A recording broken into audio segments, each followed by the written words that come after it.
انسان پر جانوروں کی صحبت کا بھی اثر ہوتا ہے. جانور کی صحبت کا بھی. تو جب جانور کی صحبت کا اثر ہوتا ہے تو انسان کی صحبت کا اثر نہیں ہوگا. جانور بھی انسان میں اثر کرتے ہیں.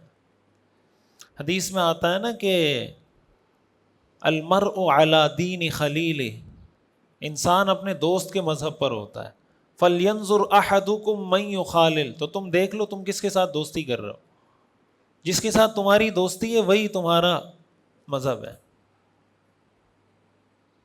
عربی کا ایک شعر ہے، اس کا مفہوم یہ ہے کہ کسی کا مذہب جاننا ہو تو اس کے دوست کا مذہب جان لو، یہ کس مذہب پر ہے.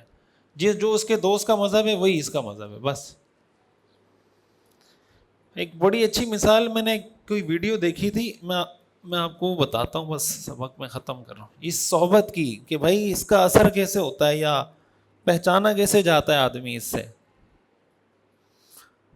وہ نا ایک بندے نے یہ لکھا،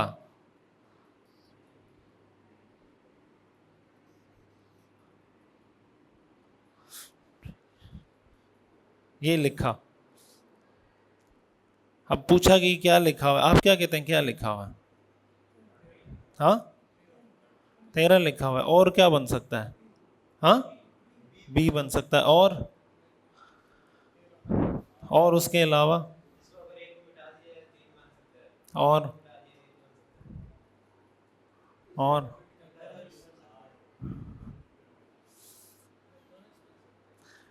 اب دیکھیں یہ 13 بھی بن سکتا ہے، بی بھی بن سکتا ہے. اس کو آپ آئی فرض کر لیں تو آئی بھی بن سکتا ہے. اس کو آپ ایم فرض کر لیں تو ایم بھی بن سکتا ہے. ڈبلیو فرض کر لیں تو ڈبلیو بھی بن سکتا ہے. ایسا ہی ہے نا. تو کچھ چیز کوئی معاملہ طے نہیں ہوگا کہ یہ کیا ہے. لیکن اگر کوئی آدمی یہاں پہ یہ لکھ دے اور یہاں پہ یہ لکھ دے، پھر آپ سے پوچھے یہ کیا لکھا ہوا ہے تو آپ کیا کہیں گے؟ تو یہ آپ کو کیسے پتا چلا کہ یہ بی ہے؟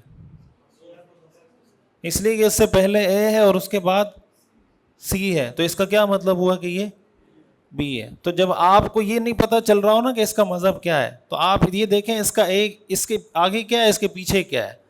تو اگر اس کے آگے اے ہے اور اس کے بعد سی ہے تو سمجھ جائیں کہ یہ بی ہے. اور اگر یہاں پہ کسی نے یہ لکھا ہو اور یہاں پہ یہ لکھا ہو تو پتہ چل جائے گا کہ کیا لکھا ہوا ہے، 13 لکھا ہوا ہے. تو اگر آپ کو اس کے مذہب کا پتہ نہیں، آپ اس کو دیکھ لیں، خود پتہ چل جائے گا. سمجھ آ رہی بات؟ تو صحبت کا انسان کی زندگی پہ اثر ہوتا ہے.